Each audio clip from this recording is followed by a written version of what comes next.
Oh, there I am. Happy New Year, everyone. Welcome to the first broadcast of 2026 of Falls Counts Anywhere on the Rhode Island Broadcasting Network. Erik Dunn here from Bridgewater, Massachusetts. Hope everyone had a great holiday, had a good holiday season.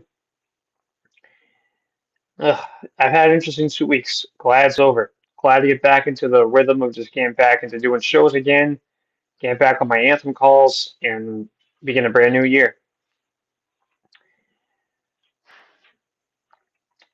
WWE, I think, in my opinion, are in a little bit of some trouble.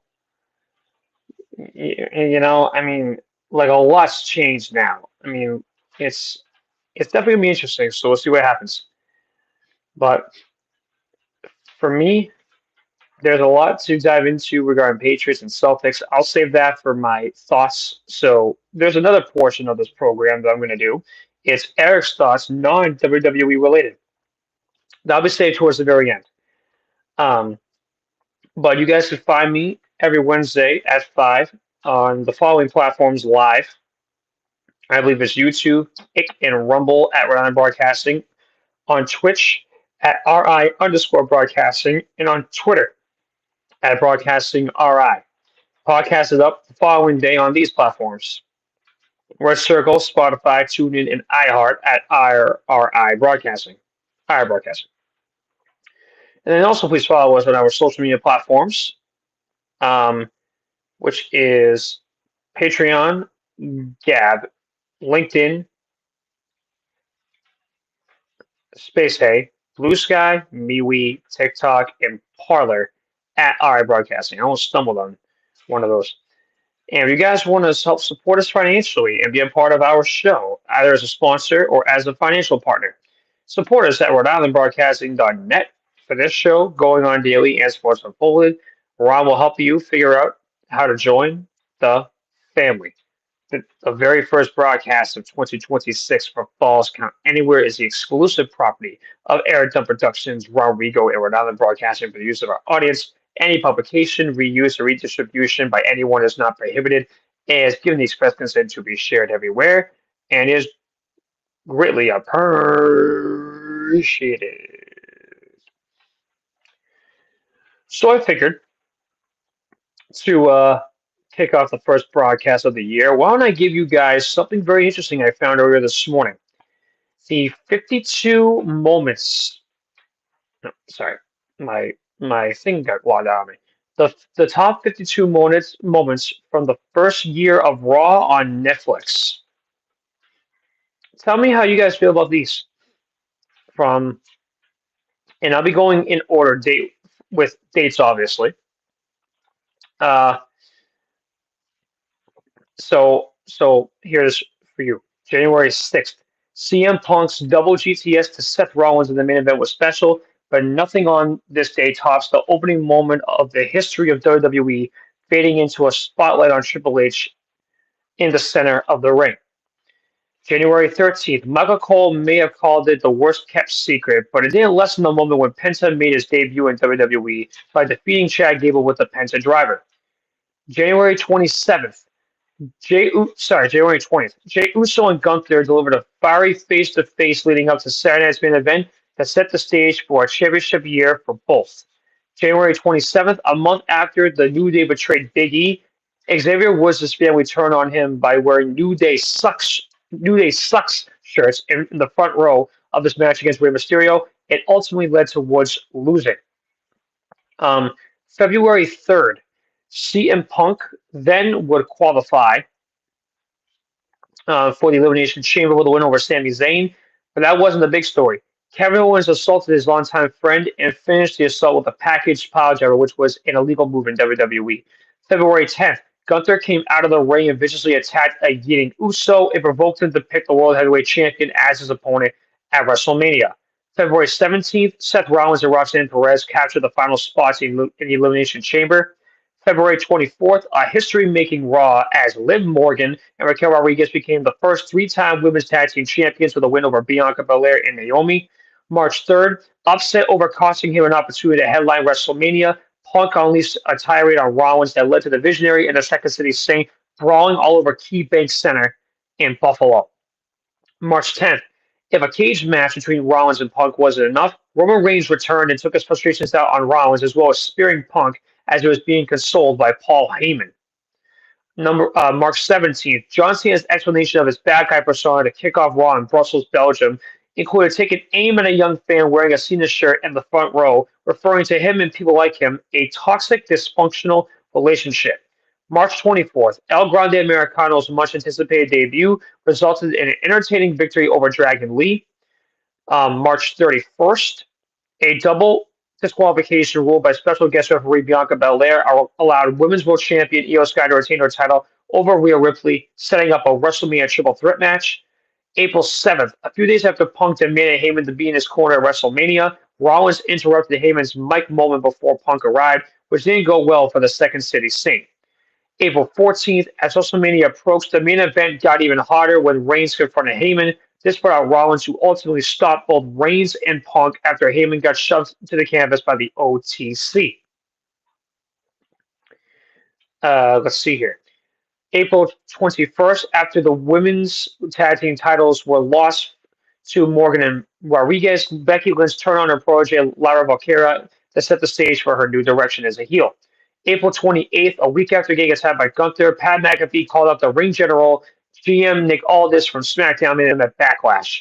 May 5th, Jay made his first defense of being World Heavyweight Champion by defeating Rollins in a melee that included Sami Zayn, Braun Breaker, and Punk. Despite the win, Logan Paul clobbered Jay from the crowd and then retreated. May 12th, Becky Lynch's powerful mic drop solidified the change in her attitude and asserted her determination of reclaiming the Women's Intercontinental title she lost at Backlash. May 19th, the Logan Paul Raw. Paul kicked off the program by confronting Gunther, being super kicked by Jay, and then ended it by sucker punching Jay once again. May 26th, 2 days after Saturday Night's main event, the Vision kicked off Raw, and Rollins outlined what the faction is all about. After qualifying for Money in the Bank at the end of the show, Punk slid into the ring and delivered a GTS to Rollins. June 2nd, Stephanie McMahon's first match as a member of Raw resulted in her acquiring the final spot for the Women's Money in the Bank ladder match by defeating Ivy Nile and Liv Morgan. June 9th, in a feel-good moment, R-Truth returned and claimed that Ron Killings was back. After cutting off his dreadlocks, he proclaimed, R-Truth, the truth has set me free. June 16th, Hall of Famer Goldberg surprised everybody by interrupting and informing Gunther that they'll have a title match at the next Saturday Night's main event, which was his retirement in Atlanta. June 23rd, Jay and Cody battled for a spot in the final of the King of the Ring tournament to face Randy Orton in a hotly contested matchup between friends. Cody advanced with a crossroads to Jay. June 30th, JD McDonough and Finn Balor Judgment Day defeated the New Day to claim the World Tag Team titles. Now we're halfway there. July 7th, with Saturday Night's main event 5 days away, Goldberg set the stage for his final match of his career against Gunther, with his patented entrance following by confronting the World Heavyweight Champion with some choice words and a statement-making slap of the microphone out of the ring general's hand. July 14th, Roman Reigns stunned everybody as he returned after a near 3-month hiatus, not so much to help CM Punk and Jay, but to claim a piece of Bronson Reed and Braun Breaker, most notably Reed. July 21st, Reigns returned to get some things off his chest to Paul Heyman, who would try to recruit the OTC to return with him. With Reed and Breaker in tow, Reigns got jumped but got back up from Jay. July 28th, in a summer moment, WWE paid tribute to Hulk Hogan, who passed away a few days earlier. A 10-bell salute to start the program. Tributes by superstars were given throughout the evening. August 4th, a lot happened in this segment. LA Knight injected himself into Seth Rollins' victory speech that resulted in the ending of that night. Punk inserted himself into the title match, resulting in a disqualification. Reigns showed up in the Vision, beat down Reigns, Knight, and Punk. August 11th, after Punk and Knight challenged Breaker and Reed to a match, now famously said, "You're 47 and you're 40. You are 100 years old combined," is A7. August 18th, Women's World Champion Naomi was called to the ring by Adam Pearce, where the champ announced that she was pregnant and had to relinquish her title. She made it clear that she'd be back in 9 months to take it back. August 25th, Becky Lynch accepted Nikki Bella's challenge to a Women's Intercontinental title at Clash in Paris, and then tried to cheap shot her with a kick. Becky was anticipating it and countered with a forearm to the head, making the man scurry away out of the ring. September 1st, Lynch delivered multiple slaps to the face of Punk after a fiery exchange between the two about Rollins. Punk still sore over Seth cashing in Money in the Bank. Becky did his dirty work. Punk said that Lynch would regret touching him. September 8th, AJ Lee returned after a decade hiatus to WWE after Lynch slapped him again. AJ challenged Becky and Rollins to a match with her and Punk at WrestlePalooza. September 15th, John Cena's jorts are stronger than Brock Lesnar's jeans. Cena was attacked by Lesnar twice to set up the match at WrestlePalooza. Cena set the tone during Raw of what and why. Yep, of what and why. Let's see here. September 22nd, Becky defeated Roxanne Perez, but multiple personalities of Bayley were on display when she shoved her ally and friend Lara Valkyria up before screaming at her.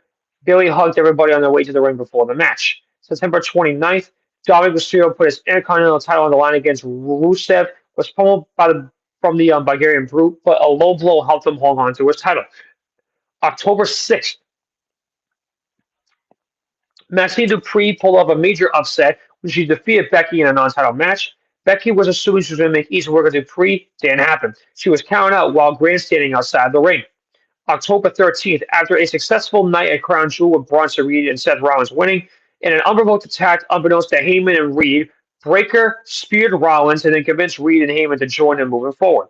October 20th, an angry Adam Pearce stripped Rollins of his World Heavyweight title, took it away from Braun, but not before the Raw GM was forced to say please. Made a battle royal to determine who would face Punk at Saturday Night's main event for the title. October 27th, easily the best match of the night, Alexa Bliss and Charlotte Flair defended their women's tag team titles against Bayley and Lara Valkyria. Bayley was the star of the night. The Kabuki Warriors' sneak attack after the match added to it all. November 3rd, Logan Paul came to the aid of Punk against Breakker and Reed, but then it's not how it all went down. He used the brass nuts on Punk instead of handing him over to Heyman in what was a symbol of him looking to join the division. November 10th in Boston, Cena won the Intercontinental title for the first time in his career and was a Grand Slam winner. November 17th, Cena's final appearance at Madison Square Garden gave Dom a rematch at Survivor Series and then teamed with Rey and Sheamus to defeat Dom, Finn, and JD of Judgment Day. November 24th, the men's War Games competitors took part in a massive brawl, but the most memorable moment was Dom's destruction of Little Cena before Rey arrives to stop the beatdown. December 1st, Liv Morgan made her return to Raw and gloated over her role in helping Dom defeat Cena. December 8th, Bronson Reed hits a tsunami off of a platform onto LA Knight on top of an SUV. December 15th, after a few weeks of the mystery black masked man causing havoc, it was at Austin Theory. December 22nd, Gunther continues to celebrate, making Cena tap out the week before. Punk had enough and confronted the ring general, who just ran away mocking Cena. And then the last one of the year on December 29th, the Usos, arguably the best tag team of all time, regained their place on top as 9-time World Tag Team Champions. Those are all 52 moments, guys, of each Raw from last year. The main takeaway I'm going to give you right now is this. The main takeaway I'm going to give you is this. CM Punk has retained his World Heavyweight title over Braun. AJ slapped Gunther. Becky defeated Maxine Dupree to reclaim the Intercontinental title. The Usos issued a very bold warning to Raw's tag teams. And Stephanie Valkyria was attacked by Raquel Rodriguez again. Liv Morgan defeated Lara Valkyria.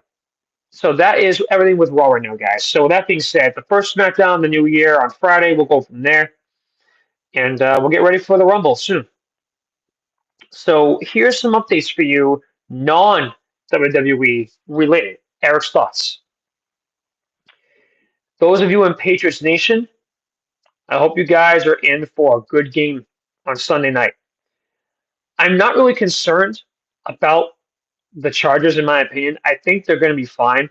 I don't think we're going to go that far back from them, to be honest with you. I'm excited to see where it goes, and we'll see what happens. My main concern about the divisional round, if we get in, is we're going to find out by the end of that night on Sunday, before it's our turn, what's going on with Jaguars and Bills. Because here's what I know.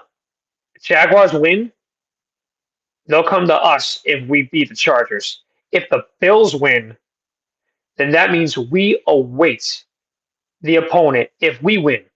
of either the Texans or Steelers in the divisional round. So if the Jaguars win, that's our opponent in the divisional. That's locked up. So I guess we'll find out. But Drake May's postseason debut, I think it's going to be a really good, interesting thing for him to see how he does. I'm excited. I think the Pats are going to be fun.